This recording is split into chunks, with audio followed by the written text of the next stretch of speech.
Hello and welcome to This Week in Jump. My name is Axel Ablaze, and this is episode 3 of my weekly review of every series in Weekly Shonen Jump. You can find the previous episodes of This Week in Jump in the description down below or in the playlist on my channel.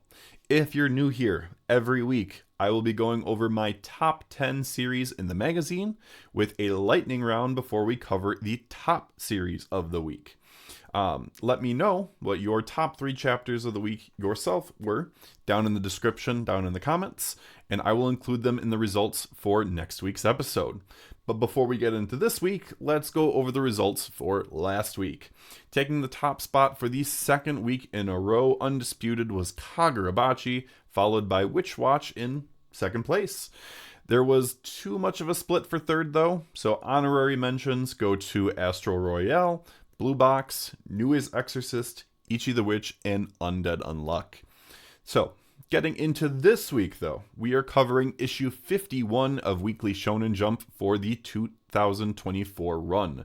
The new series Sidcraft Love is a Mystery took the cover and lead color pages. Additional color pages went to Ichi the Witch, hima-ten, and Astro Royale. One Piece and Rory Dragon are on break, and with the intro out of the way, let's jump into it. So, taking number 10 is Shinobi Undercover Chapter 10, What the Two Look Forward to. So, this is the top 10 debut for Shinobi Undercover for my list. And we start things off with Aoi and Nozuki reuniting as the honey-crusted buzzard looks at them with just the most dead eyes. It is interesting to note that the buzzard missed Aoi running off from his initial attack. So was it due to his lazy negligence, or was it something else? Umineko steps up to the plate to take on the buzzard, but he's kind of a textbook ninja, and that is exactly what the buzzard hates. And it makes sense just given that this dude's personality and how lazy and hateful he is. We also find out that the buzzard's name is Hachikuma, and he doesn't use normal weapons because they're too heavy and he is super lazy. It's kind of like Sakamoto in a way. He doesn't like using weapons, but we do know that Hachikuma does have a signature weapon of his own. The comment he makes about wanting AI to take over for his ninja job is also pretty funny. So we find out that his main weapon is threads, and that's interesting because threads as a weapon have been kind of a bit of a common thing lately. It's taking a page out of Kyoichiro's book from Mission Yozakura family, but we've also seen it more recently with Snake in the Jump Plus series Smother Me, which I highly recommend reading if you haven't given it a chance so far. It is a great new manga. The art is fantastic. Highly recommend it. Let's see here. So back to Aoi and Nozuki. Aoi is actually the one to tell him to calm down. Panicking isn't good in a situation like this. He is walking fast. She's hurting to catch up. So it's interesting to note that he's the one that's panicking here. His speed does surprise her though, and it makes her excited for the sports festival. She's getting to experience school life in high school for the first time, and her middle school days were so inhibited and she didn't get to do much. So I really feel for this girl that she's getting to experience all this stuff, despite the fact that, you know, so many ninjas and other people are trying to set the pace for her. And Nozuki himself, he says that he usually stays out of the way, but he'll look forward to it now that she is. She then mentions that she wishes that he was doing the three-legged race with her. Instead, he's not. But then we get a page out of Sakamoto's playbook with one hell of a page turn as the buzzard and Umineko come just crashing through the wall behind Aoi. The buzzard then proceeds to knock her out, which something that looks, I'm guessing, some kind of like sedative injection. Based on the sound effects, it's like a little box or something that he applied to her neck. It wasn't a shock or anything. It was like a thwack, a thwack sound or something dull. But that's just my guess of what it was. But she goes out like a light, and Nozuki's switch just flips. Umineko then He's still crawling, and he throws the buzzard's do or die words back at him that he said to Umineko when he was like, I hate textbook ninjas like you because you don't know what it means to be do or die. And the buzzard is angry. He's like, how dare you use my words against me? And as he's clutching his ankle, Nozuki comes in for one hell of a roundhouse kick that just sends the buzzard flying across the mall, across that like the air gap between several floors, and just crashing on the other side. It's great. It's a great chapter. It's a great chapter for Nozuki overall, but a bit of a lackluster one for Umineko, especially because just kind of given the tease that we got with the last chapter with like the whole like, oh, there's a samba inside my heart kind of thing, we really didn't get to see much. So I'm hoping we get to see more from him, but props to him for that leg grab prompting the roundhouse kick. That was really fun. So great chapter overall, took the number 10 spot. Following that, we have number 9, Astro Royale, chapter 30, Testing a Hypothesis. So top 10 debut for Astro as well. Hasn't made it into the top 10 before, but it made it this week. I love the color page here too. This by far is the best color page for Astro Royale to date. I love the composition, I love the color choices, and the tease for Kinpa's Astro in this. It really ties it all together. I love it. I want to see more of this moving forward. So we cut to Terazo and Ginji in the Western Tokyo Detention Center, and they're having a conversation that goes throughout the chapter. We then cut back to Plant Zero, where Himuro is still firing off Ice Blast after Ice Blast, as he reveals that he would have killed Kinpa if it wasn't for Ginji interfering 7 years ago. So Ginji and Himuro used to work security together back 7 years ago for Plant Zero, where Himuro was working for the government and Ginji for the Yotsurugi family. That's why they were both there. Himuro ended up running though after a gas leak explosion, and then Ginji was the one that ended up rescuing Kinpa after that. And as she's stuck there trying to formulate a plan despite the drawbacks of her Astro, she looks down to see what looks like a glowing line that's appearing right in front of her face. Something that she hasn't really noticed about her Astro up to this point. She gets hit with an Ice Blast, but she uses her Astro once more, where we get the chapter's title. She's testing a hypothesis for her Astro, and it ties back to her parents that were scientists. She's able to evade another attack to Himuro's shock, and we then get a flashback to seeing Kinpa asking Ginji to teach her how she can get revenge. And it's very interesting to see him tell her that she specifically cannot become a murderer if he teaches her.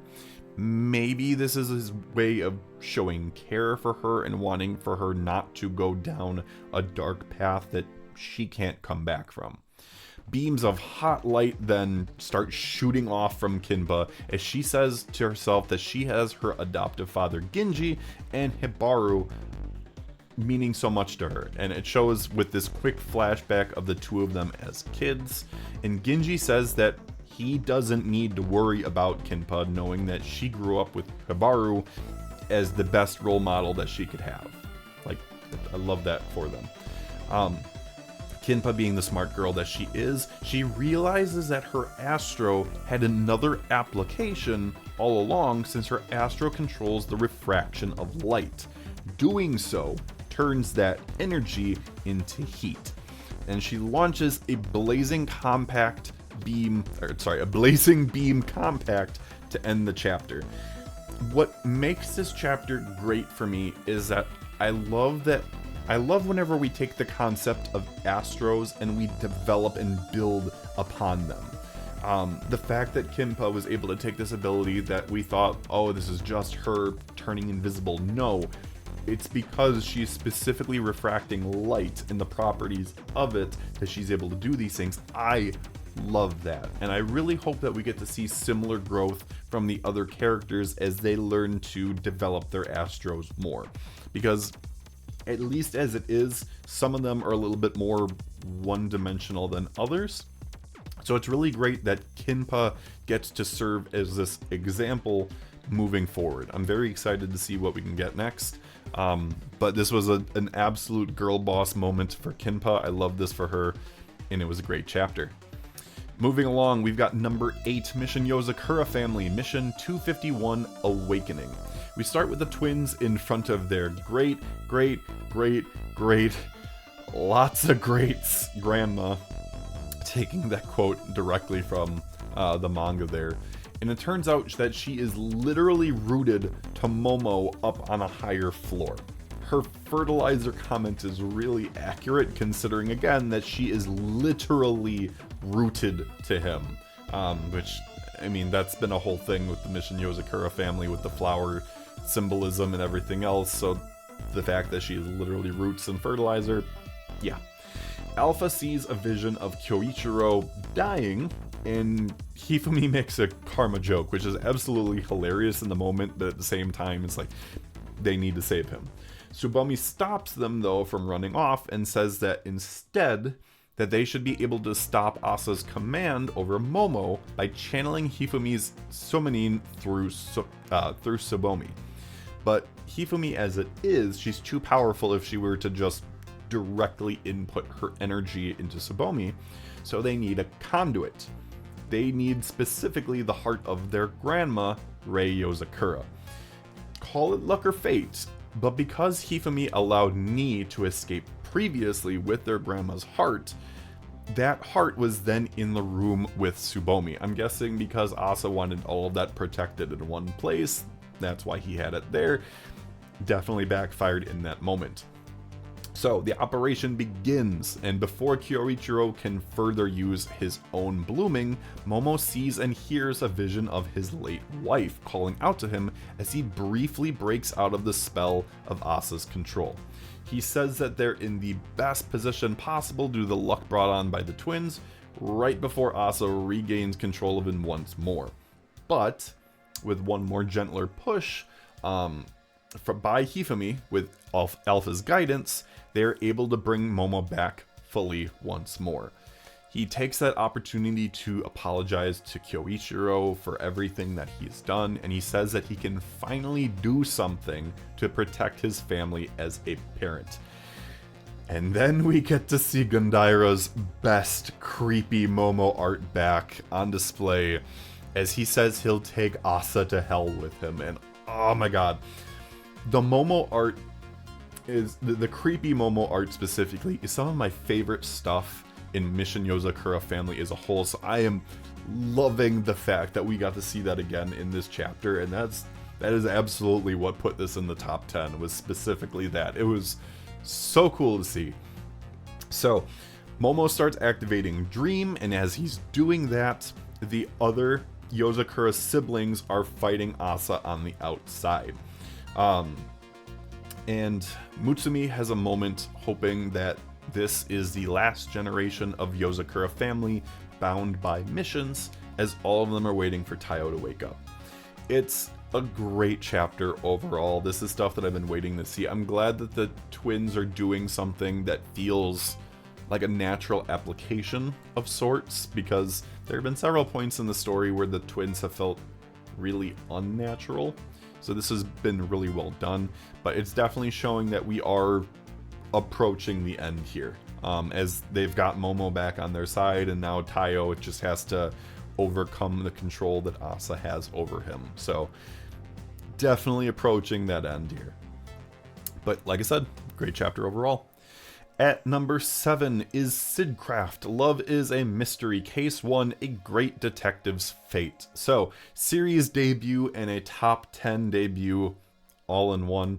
And we open up with a great color page of detectives fated to attract cases, followed by the double page color spread of our main character and the eventual 2 love interests. But we'll get into that as things go on here.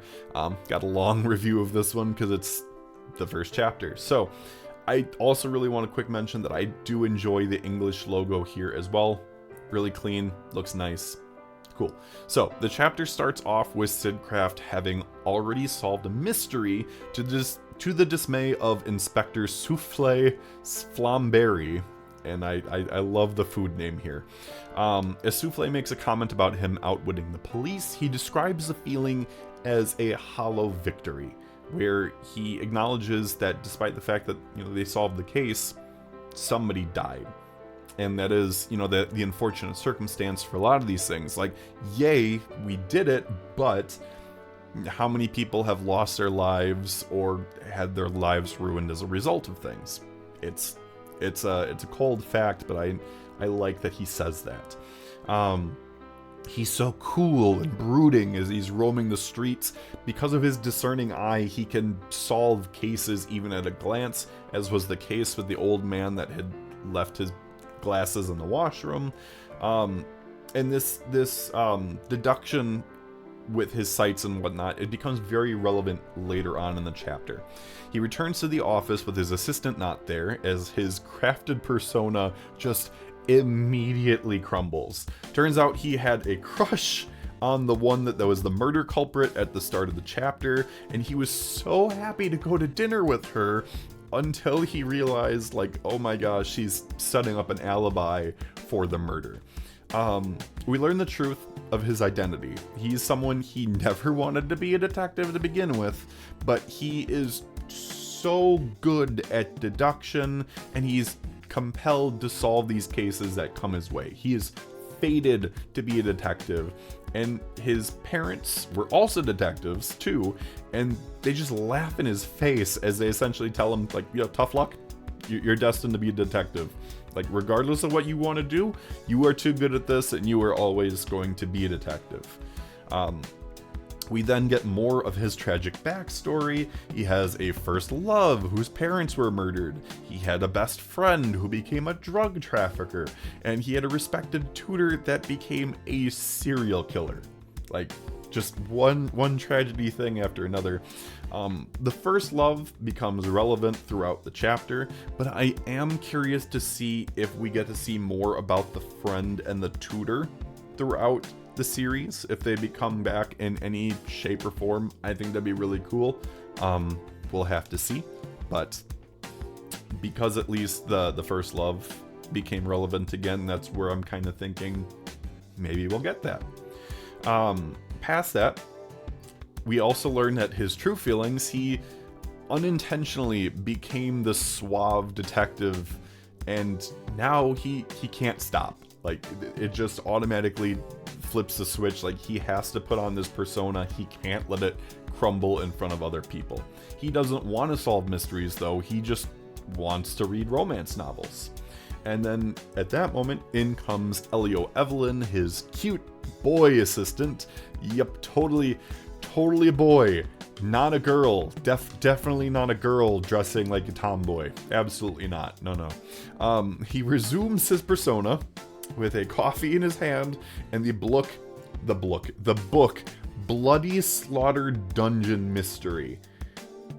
That is a title right there. Like, oh my god. I feel bad for this man that he has to have a book like that, like, in his desk for, like, when people come by expecting him to be reading that kind of stuff. And he has this act of kindness where he's trying to get Elio to kind of leave him alone, but it backfires with Elio inviting him to go get a drink at the pub. And a quick side note here, I love what this implies, that everyone that's involved in the story so far is an adult. The fact that they're all drinking age. Obviously, we so often get these romances, these rom-coms that are featuring high schoolers. So the fact that we're actually getting adults is nice. I like that approach. As they're at the bar, as they're sitting there, in walks a beautiful bartender with an injured arm. And let's be honest, at this point, given what happened in the beginning of the chapter, we know where this is going. And when if you finish the chapter, if you decide to go back and reread it, it's actually interesting to see the clues that pop up later, how they are actually incorporated into the story. You can start to see the details that Sid himself saw up to that point, and you're like, oh, that's where he saw that. We also see while they're at the bar that Elio is one hell of a socialite, appearing in the center of every photo at the bar. They're just talking and chatting up everybody. It's super fun. Sid envies Elio for that composure and being able to talk to everybody, while Elio admires Sid for all the detective work that he does. We get an accident then, we get deductions, we get some flirting before Souffle enters the bar, and she brings with her a case, and Sid is absolutely distraught as he just bangs his hands against the table. He's like, no, I was having fun and now I have to go work, and he hates it. We then page flip, and a man has been murdered. He has literally been shot through the heart. And Sid is already piecing things together as he's looking at the man, looking at the crime scene, and he makes a really fast deduction, and everybody applauds him for being like, wow, you're super fast. But then we realize, no, he only did that because he is super squeamish, and he hates the sight of blood, he hates the sight of dead people and whatnot, so he just wants to get out of there. After that, we get a flashback, and it's a flashback of his first love, and how, like, his first love was saying, like, I hope that one day we can both be detectives. And it's interesting, like, the whole detective thing, at first, with the first flashback, with all the backstory stuff, the first love was like, we should get married one day. But we also, again, find out that her parents were murdered by a robber, and then she was adopted by some of her extended family that lived far away, and that's why she had to move. So it's interesting that she herself, it seems like, was influenced by him and her circumstance to want to be a detective like him and his family. Granted, he can't remember her name, he can't even remember what she looks like. This man has gone through so much trauma that he is completely just blurred out what his first love looks or sounds like. At that point in time, Ms. Limery, the bartender from previously, she appears and she asks Sid if she would walk her home, but the more that she talks, the more she incriminates herself, to the point where Sid then says, you're the one that murdered that guy, weren't you? And yes, it turns out that she was. Sid makes his accusation, and he goes over his father's 3 iron laws as we get to see the thought process of everything that happened up to this point. I also really enjoyed the touch of Sid Craft's mental piece theater, where they like re-go over what happened in a kind of like a chibi style art. Really cute. I like how that's done. And it turns out that the shoemaker, the guy that was murdered with the weird shoes, he was trying to kill his ex, and he was trying to then like incriminate her, but he failed to kill her. He shot her in the arm. He then put the gun in her hands, and she shot him in self-defense. But then, because she did everything to cover up the shooting, it turned into a crime. This girl who literally did self-defense turned it into a crime, and I'm just sitting there like, what are you doing? Like, oh my gosh. But heartbreak yet again for Sid, as he is just like, oh no, this girl that was flirting with me, she was a murderer all along. Like, why me? And at that moment, then, we get the reveal of the 2 love interests and how they're fleshed out more. Elio is a girl, hiding the fact that she is a girl in front of him, and Souffle turns out to be his first love. She's not some tertiary character or whatnot. She actually is the one that was his first love, but she also forgot who he was. She just knew that his nickname was Sai, which is so close to Sid. Like, I digress. It's a decent start for Taishi Suisui as he comes back to the magazine after We Never Learn. I really enjoyed We Never Learn when it was originally in the magazine. I enjoyed the fact that we had multiple love endings at the end. So I am expecting to see more love interests as the series pans out. If it pans out, guess I should say. Because at least as it is, this and hima-ten are in direct competition with each other, as I see it. But it all depends on Japan and how they enjoyed the character or not. I think that Sid Craft does have an advantage in that because it has that mystery element as well, it provides an additional aspect of story that they can lean upon, but only time will tell how things go. From there, we have number 6, Kagurabachi Chapter 58 Reunion. So we turn back the clock a total of 7 minutes. Yes, everything happened 7 minutes ago, apparently. So Hakari is tired as hell as he passes out just to see that everyone else is now suddenly unconscious. And we get another instance of someone revering Kunishige Rokuhira as a hero and using his name with their interpretation to enable the acts that they are performing. So, despite the fact that the Hishaku killing Chihiro's dad, Mr. Samura thinks that the sword bearers are all way worse and need to die by his hands, including himself. He wants to kill everybody else and then himself. So the reason why this chapter dropped lower for me in my rankings from number 1 2 weeks in a row is just because Samura thinks that he can single-handedly keep the Hishaku in line by himself, and his hubris is going to cost lives. It already has cost lives up to this point. Hakari, feeling the guilt that he does, knowing that he caused this because he gave Mr. Samura Tobimune instead of giving Uraha Kurayumi, he's like, I gotta do something, even though, again, he is just leaking blood from every orifice. We get shown, after that, we get shown the practitioners of the EI White Purity style, showing Uraha and Samura's names on these little signboards underneath. And with one slash, it is over. With one last bit of his strength, Hakari summons Chihiro to the scene. We get the chapter title as Samura says Chihiro is drenched in the stench of blood. And I'm just going to lay it out here. I hate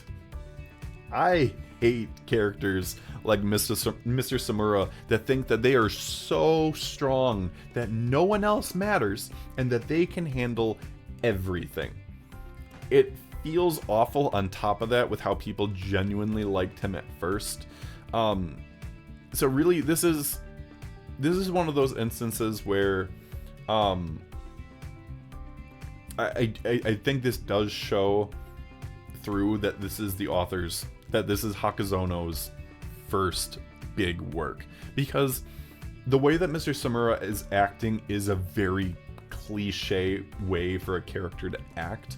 Granted, everything leading up to this point has been great for this arc, but I can't stand the people that think that, like, oh, like, you know, everyone else is bad. Like, I get that everyone else is bad, but me, I am bad too. I get that I do, but I'm gonna stop everybody else. No one else is gonna be able to do anything. It's just gonna be all me. I'm gonna stop anyone from doing that, and then I'm gonna stop myself. No, like that is not how that goes. It really is not. And like I enjoyed the chapter as a whole. I really did. I enjoyed so many aspects of it, but like I can't deny that I am just pissed. I am pissed at Mr. Samura's mindset, and I'm pissed at other characters that are like him, and just So because of that, for me, because it really was, there were a lot of cliches to what happened. That is what dropped Kagurabachi. down the line for me. It was still a top 10 of the week. I still think that we are doing really well. I think the chapter was great, but I can't deny that everything that happened with Mr. Samura really dropped it down for me. But I digress.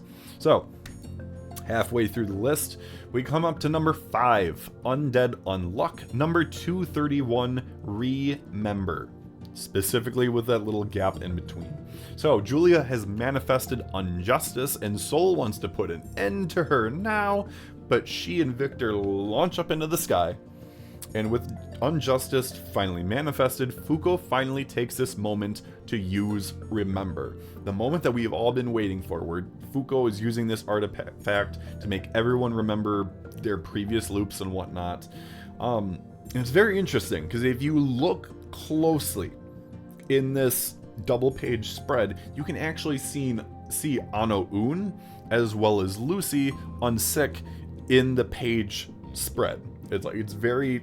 Hers is the smallest one of all, but you can definitely see Ano-un with his hair and everything. So I am curious to see if we are going to see him before this arc ends in any capacity. Julia then starts her trek, taking down rule after rule after rule. She starts by going and over to War, and she makes a joke towards Billy before de-aging Feng and crushing Time's, as he is crushing Time's core. They are going and they are just crushing one after another after another. The scene with Rip, Lotla, Billy, and Tella is hilarious. With the Remember nerf comment coming from Rip. Like, he's just like, how are you weaker now that Remember has been used? It's like, I never used injustice on a master rule like this. And just in that moment then, Bax and Tatiana come in to save the day and save their butts. It's a cute moment. Julia then crushes the core of Justice before putting her sword through Change's head. And it's interesting to see here that Change's core, as her head is split open, it reveals a face underneath with freckles like Gina's. And that was something that she joked about at Gina's expense before. So it's this beautiful irony that, like, she was making fun of her for something that she herself had just below the surface. Past that, in a sort of callback to Andy and Fuko, Injustice causes Death to decapitate Luck. And right after that, our two undeads then finish off Death with two just bloody geysers coming at her from both directions. Our fighters then all unite, as Andy says that the split will last 10 minutes. So it sounds like Victor's time is short at this point. I don't know if he's going to be able to exist past that 10-minute mark. I hope that he does, but like I feel like there's still going to be that tragic note to things where, again, he gave up his life previously. But time will tell. It's also really interesting to note that I love the Clothy clones on Victor and Julia, as it's the one on Julia specifically is recreating her previous Union uniform. I'm very curious if they have like pacifiers for mouths or something, but I want to know what happens next. Now that the master rules have been all but decimated, we've still got Soul left.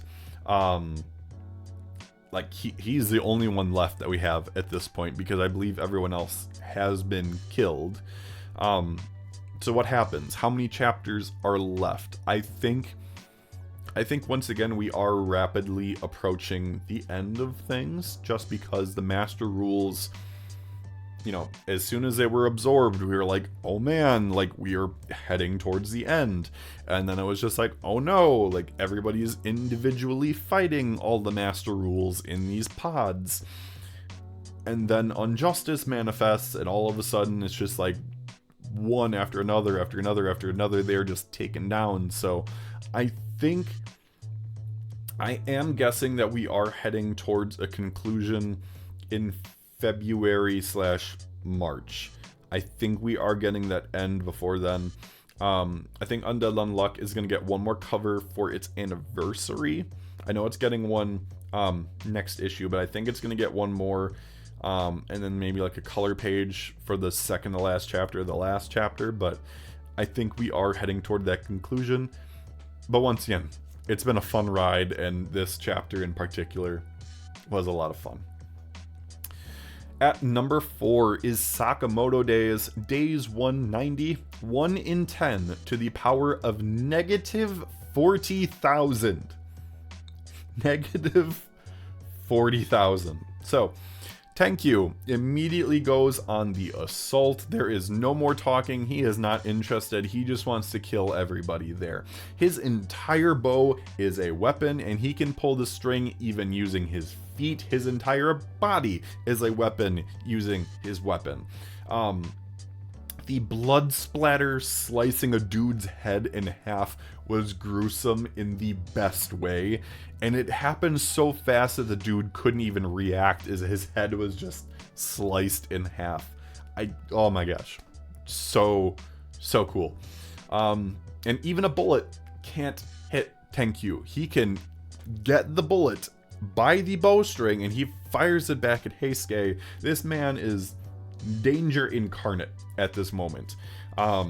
Shin gets launched through a wall, and before Tenkyu can get him, Atari leaps out into his arms, and she's like, focus on me.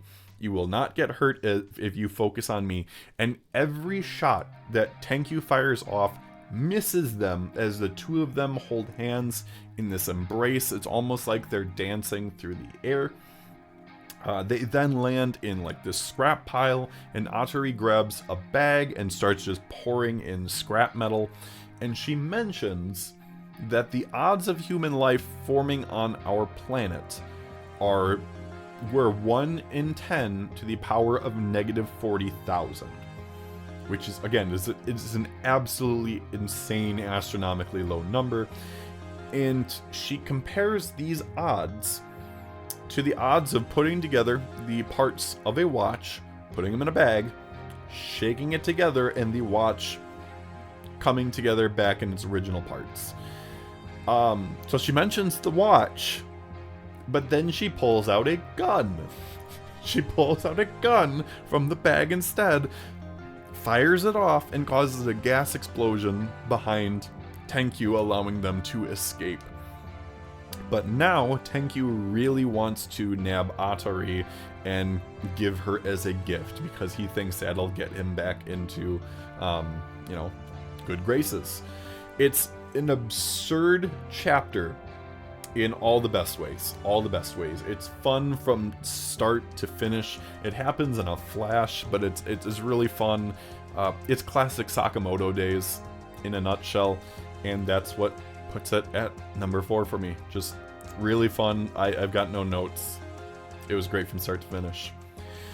We get to our top 3, and taking the bronze for this week is Blue Box, number 173, Let Me Carry That Weight. This chapter gets high marks for me. It was really well done, but let me break down into it. So we start off, Chinatsu's dad is back because there has been trouble at work, and he says that he'll be staying in an apartment starting the next day, but he was going to stay in a hotel room for this first night. But Taiki's family is like, nah, you shouldn't do that. Given that his apartment is far from school, and he's working late on most days, he says that he would still like Chinatsu to stay with the Inamata family. Taiki's grandpa wants him to stay the night, though, so that they can drink, which is funny. And he does end up staying the night after saying that he hasn't had dinner yet. He and Chinatsu then have a discussion in the morning, and his discussion with her is very short. Like, there's not a lot of explorative questions and whatnot. He's just like, how's this? How's that? Blah, blah, blah. You do this every day? Kind of thing. Where it's like, he shows that bare minimum of interest, and it shows. But then the moment of truth happens, and she tells her dad that she and Taiki are dating, and he does not take it well. The two fight, and Chinatsu says that part of the reason why she can even do what she does as well as she does is because Taiki is there for her. And then the bastard says something that he instantly regrets. And you can see it with his eye in that bottom right panel of that page. And you know the page that I'm talking about before he looks up at Chinatsu. He knows that he fucked up. But then he still looks at her and she is hurt. Like, again, he says, you know, like, you stayed here for basketball, but you lost. And she's like, you have said the one thing that is the worst thing that you could have said to me. And I feel for her in this moment. But despite all of this, she goes to school, she goes to practice, and she gives it her all, and then she stays for additional practice after everyone leaves, because of course she does. And she is just lost in her thoughts, as she is just hooping after hoop after hoop after hoop. And you can see that weight on her shoulders. She's just like, I have to produce results. Results is the only way that I can continue getting to play basketball and being with Taiki. And of course, at that moment, best boy Taiki then shows up and he's like, hey, let me help carry this burden. Let me help carry the weight myself. And he tells her that he has an idea. Taiki then actually makes the decision to live with Chinatsu's dad in her place. And the old man is shook as he sees this boy standing in the hallway before him. And I absolutely love this story decision. I am so used to a character pleading to the father figure in a shonen rom-com to be like, no, you gotta take it back, you gotta see things from our perspective and blah blah blah. And Taiki doesn't do that. He's just like, nah, you know, I'll go live with him. If the problem is that it's like we can't be under the same roof, then I'll be under his roof. He knows that he is far from school. He knows that this is going to require more work, but he is willing to do that, knowing that Chinatsu is in a much more important position right now. Granted, yes, Taiki still has to do his practices, you know, he's got to do his games, but Chinatsu is in the thick of it right now. She is in the qualifiers. She is in this tournament. She can't have these distractions and whatnot, and I love it. I absolutely love it. I love the direction of this. I love that Koji Miura, the creator of Blue Box, decided that he wanted to write things this way, and I think it was really well done, and I can't commend it enough. That is why it was number 3 for me this week. From there, we have number 2, Akane-Banashi, and I am dumb, and I decided not to put the chapter whatnot for this week, so I'm going to look it up real quick here. This is how you know that I am not perfect in what I do. So, Akane-Banashi, story 135, Apprenticing. There we go. So, returning to second place this week is Akane-Banashi as the backstory continues. The story Kashiwaya performed was literally called Time Soba. Literally called Time Soba. I can't help but laugh. Again, the fact that Isho and Shugama were like, oh man, this man that we want to work under, and he literally did the Rakugo story called Time Soba. It's hilarious to me. Shigama and Isho try to become his apprentices, but the man just literally laughs in their faces. He asks them if this is really what they want to do before leaving them behind. Like, this is a big decision. You wanna do Rakugo with me? I need you to think on it a bit. And it's at this point that the boys run into the Yakuza leader from before, and Isho actually goes up to the man, bows before him, and he asks him why he called him Captain Rakugo. And he initially is just like, you know, beat it, like, I'm not telling you anything. But because he sees Isho bowing before him and seeing in that moment, he's like, this boy respects the man I respect. He relents and tells them.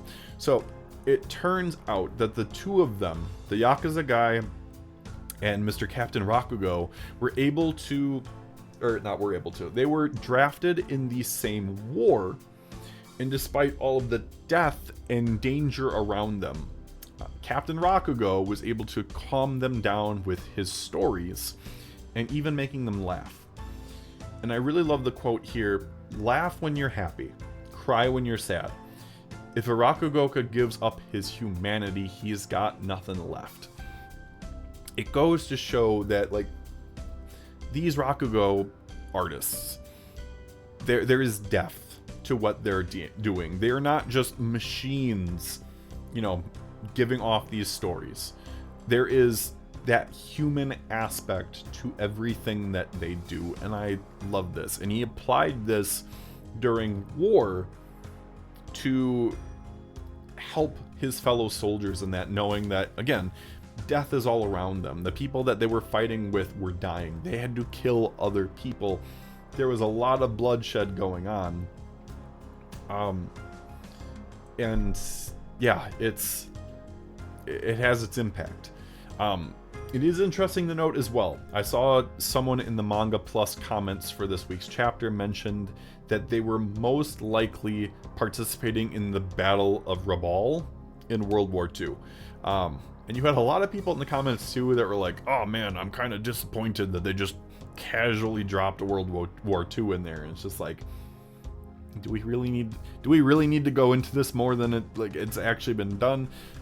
I don't know. I mean, we might see more of it, so like there might be more elements of World War II coming up. I don't know, but I didn't mind that it was a blip on the radar, just considering how often other series go into it more. The boys then return to the soba shop and they apologize, but the shop is full of customers, and it also happened, and this apparently happens every time that Kashiwaya performs time soba. He then is able to pay off his debt in full. Like, he pays off his entire tab, even though, like, he's told, nah, you don't have to do that. And he's like, no, I am paying off my debt. And he tells the boys, like, hey, I listened to what you said. Are you sure that you want to be my apprentices? And they agree. And we followed that up then with 2 pages worth of montages before we see Isho and Shigema denied the chance to perform as openers at a show in the second to last page of the chapter.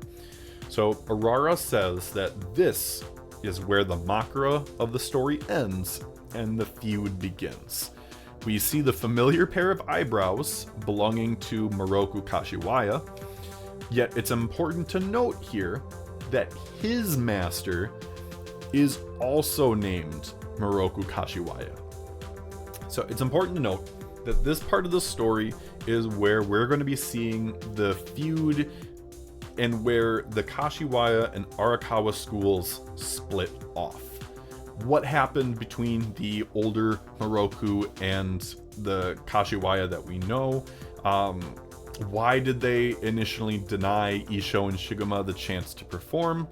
Plus, the vast majority of the characters in this series up to this point, they belong to the Arakawa school. They have the Arakawa name, and they took it on. So what caused the Kashiwaya school to go in decline in comparison? Or at least that's how it's presented to us, because at this point in the story, there are only 3 people that have that Kashiwaya name, including the Moroku Kashiwaya that we know. It's also of note that Rokuro, the other up-and-coming Rakugo artist, he is the only member of the Kashiwaya school wanting to find out about Shigema's art. So there's a lot of interweaving things here, and I am loving the twists and turns of this backstory, its implications on the current plot and everything going on.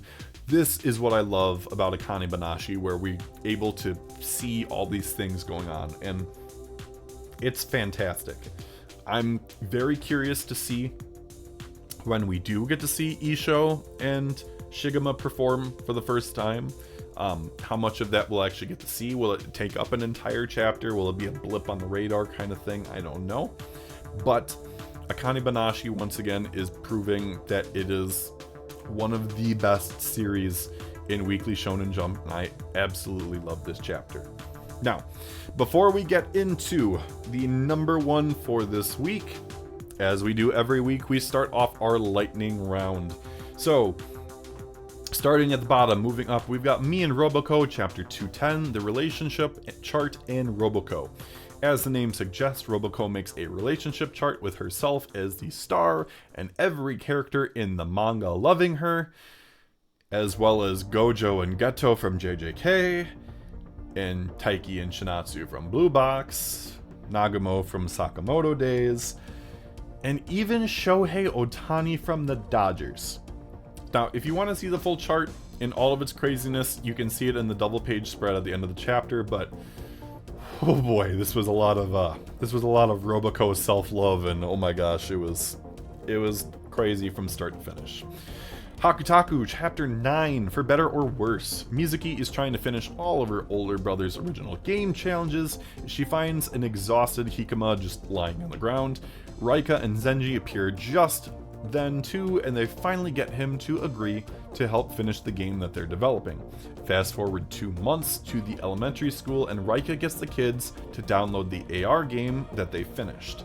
It's some kind of turf war game with some kids already inside the school with just a base of desks piled up and whatnot. It should be a fun chapter, seeing how the game's played. Although I also wouldn't be surprised if this chapter has a little bit of controversy, because I know Japan is weird about certain things and how kids react to stuff, so who knows? I mean, I've always assumed that Hakutaku was Axe bait anyway, so it can't get much worse from here, even if it did. Next, Hunter x Hunter number 407, Negotiations. We find out that the High Lee has been targeting who they've been targeting all along, and it's Borkson of the Kaken Royal Army. It's interesting since she and her fellow soldiers' friends had actually worried about being captured by Morena of the High Lee and had considered working with the Jiyu and or the Cha'ar. What follows is not a card game, but the instructions for said card game. So move aside, Yu-Gi-Oh! The Hunter x Hunter negotiation game is the next big card game. Low on the ranking this week just because it's a very long setup for what comes next, but I am very excited for the following chapter. Ultimate Exorcist Kiyoshi, Chapter 21, Kiyoshi and the Great Demon Lord. So, Mr. Sakaki and Yuta resume their fight as Kiyoshi continues his with the Great Demon Lord.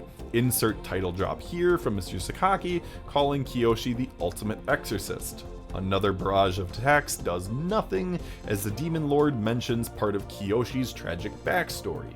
We flash back to Chapter 1, with the Demon Lord telling Kiyoshi to take... Or not Demon Lord.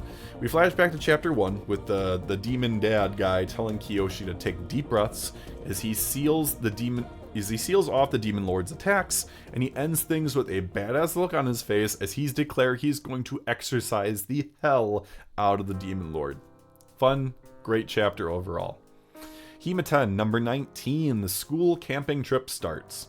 So we get a cute color page with the 3 love interests to start the chapter, so everyone gets on the school buses. Iamori and Kanai end up sitting together as Konoe steals the chapter with her antics for me. Bingo on the bus ends up with an embarrassing karaoke duet between Iamori and Kanai, with the revelation that Kanai is tone deaf. Despite this, the two of them earn the right to go to the stargazing platform while on the trip. Also important to note that Himarin passed around samples of a new lipstick to all the girls, but ended up with one extra for herself. Will we see any results from this? My guess is no. It's a shonen rom-com. Nue's Exorcist Chapter 75, Gakuro's Strength. Gakuro is on the back foot, or so Rito thought. Turns out Gakuro has been doing extra training, because he hasn't already been doing enough training. He's doing extra training because his exorcist powers are somehow sealed. He's got this circuitry for it in his body, and that allows for sudden bursts of strength. And so to train this, he ends up training with Hakutaku, who was that teacher level 4 spirit that is controlled by Nue currently. And he's eventually able to control this power. He calls it Massacre Gear, and I love that. But I also love that he once again introduces himself and boldly declares himself the captain of the 6th branch. I love that for him. I love the confidence that is coming through. He is showing that growth. Love it. Following that is Elusive Samurai, Chapter 181, Support 1340. This one is a big chapter of reunions and reinforcements. The most hilarious part to me is hearing that Sanjiro, the son of the blood-crazed guy that we got to meet in the army previously that got killed, has become a monk to pray for his father to reach Buddhahood because he is concerned about his father torturing the demons in hell. He's just like, my dad probably escaped hell and is probably torturing the demons, so I need to pray so he can reach ascendance instead, and so the demons can be safe. Absolutely hilarious. We get to see Kojiro's cousin as well, the one that he used to be a body double for, who is the next head of the Nezu clan. And he joins Tokiyuki's forces, while Nagao Kagetada joins Sadamune's side. We know that Tokiyuki is going to settle things against Sadamune in the fight, but will Kojiro get to do the same against Nagao? Another good chapter overall for this little siege arc. Following that is Witch Watch number 179, Phantom Blaze, Part 1. I can relate to that name right there. So, Morihito and the boys are shown a vision using Shiranui's illusions. We get to see the members of the old mission coming in one by one, with the mystery man being Taiga Kai from the Kappa line. Shiranui is the last to arrive and wants to be called Phantom Blaze. Real 6th grader delusions right there, not gonna lie. There's also a lot of emphasis on the Kappa here. He's either going to be dying a very terrible death or betray the group. There's not really an in-between for these. It's gonna be one or the other. And they reach the Island of Prophecy where the warlock Jura is expected to revive, and we get a very explosive start to this backstory, and I'm excited to see more overall. Following that is Super Psychic Policeman Chojo number 39, the Left Behind Senior Police Officer. What starts out as another Kirara and Chojo chapter at the arcade turns into a Lily and Kirara chapter instead. Sparks fly in this one as these two girls start slinging verbal jabs at each other left and right. It quickly devolves into a competition with all of the games in the arcade. A fun rivalry forms between the two of the girls at the end, and I really enjoyed this chapter. It's great when the side characters get a chance to interact with each other, and this was no exception. A+. And then, last but not least, Kill Blue, page 78. We're not selling our souls here. So just missing out on the top 10 is Kill Blue, and this one was a funny as hell chapter as the Culture Festival fight begins. So the home ec and the Maid and Butler Club Cafe start the battle. It commences, and I laughed every time the home ec club angrily reacted to something that the enemy group did. It's just like, oh man, they're doing this. Oh my god, they've sold their souls to the devil. Cat ears, terrible. Like idol pics, you name it. Like, they were reacting to everything. The leader of the Maid and Butler Club, he's willing to do anything it takes to win, and their unicorn triplets are reeling in the customers.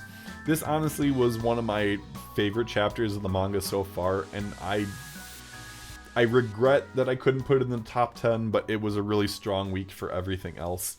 Really hilarious overall. Great job. But that brings us to number 1 for the week.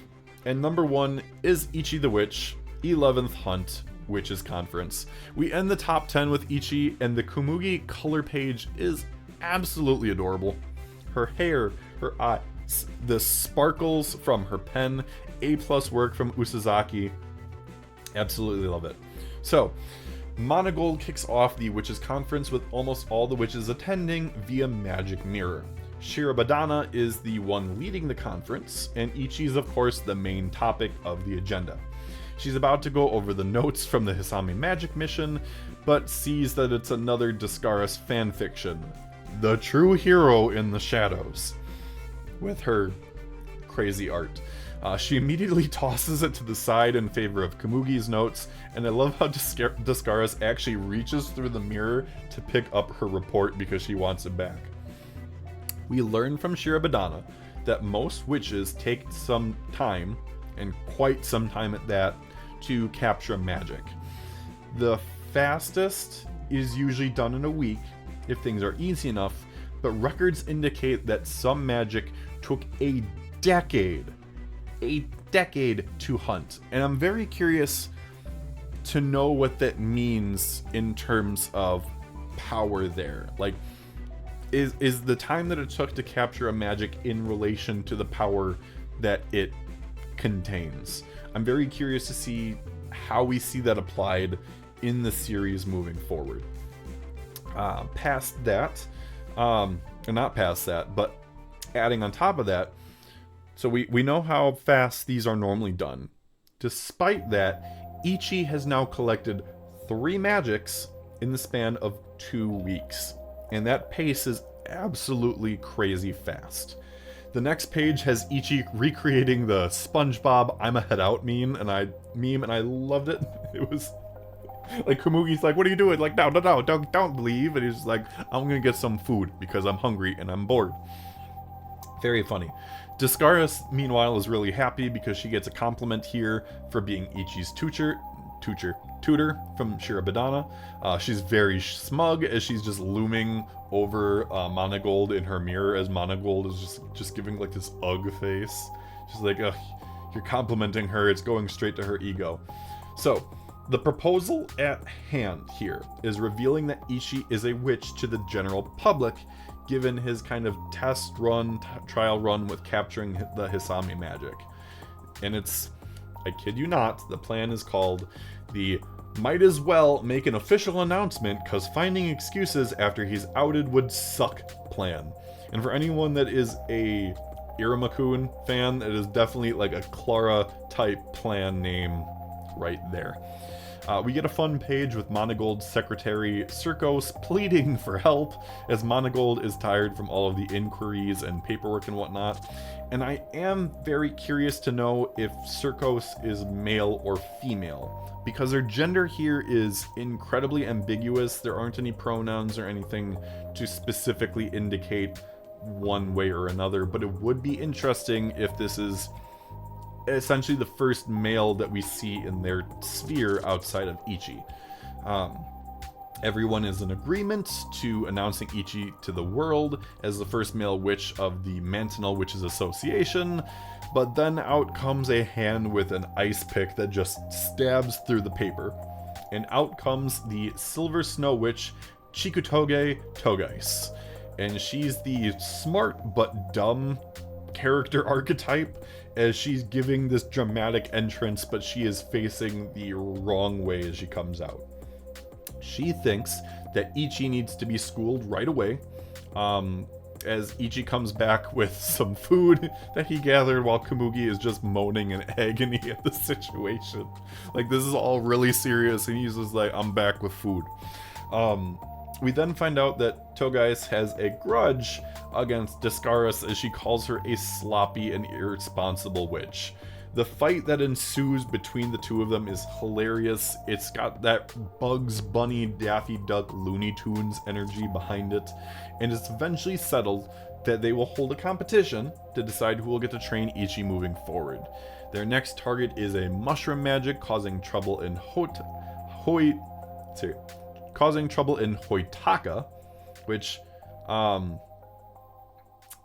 guessing like that's a play on a mushroom name. It's not as on the nose as Jaws was for the Hisame magic, but that is my guess with that. And it's a magic that seemingly doesn't hate humans, but at the same time is causing problems regardless with the giant mushrooms that it's creating that are just taking over the skyline. And this chapter, it gave me exactly what I've been wanting for a while in Ichi the Witch, which is some witch opposition for Ichi. He's had several people fall in line with him so far, but I'm excited to see what Togais and her squad of prim and proper girls are going to do here. This is going to be like an actual contest of magic for once, and I'm excited to see how it turns out, especially if by the end of things, Togais and her cold heart are warmed by Ichi, or if she's just going to be pissed off at him the entire time. Only time will tell, but overall, it was a really fun chapter. It was the most fun that I had reading Jump for this week, specifically this one, and that's why it took number 1 for me. And with that, we have reached the end of issue 51. Next week, we have our last issue of the 2024 run of the magazine, Sidcraft. It's a fun new addition to the magazine. It's a great new manga, but like I said previously, it is in direct competition for hima-ten. So I genuinely think we're going to get one or the other, but we're not going to be keeping both moving forward, but time will tell. Meanwhile, Mission Yozakura Family and Undead... Oh my gosh. You can tell it's been a long video. Meanwhile, Mission Yozakura Family and Undead Unluck are steadily heading towards the end with their conclusions. But before that happens, issue 52 coming out next week will have Undead Unluck on the cover with lead colored pages. Additional colored pages are going to me and Roboco, Nue's Exorcist, and Sidcraft. But for now, I want to hear your thoughts on this week's Jump in the comments down below. And don't forget to tell me about your top 3 favorite series from this week so I can include the results in next week's episode. For now, I'm Axel Ablaze, and thank you for watching This Week in Jump. Bye-bye.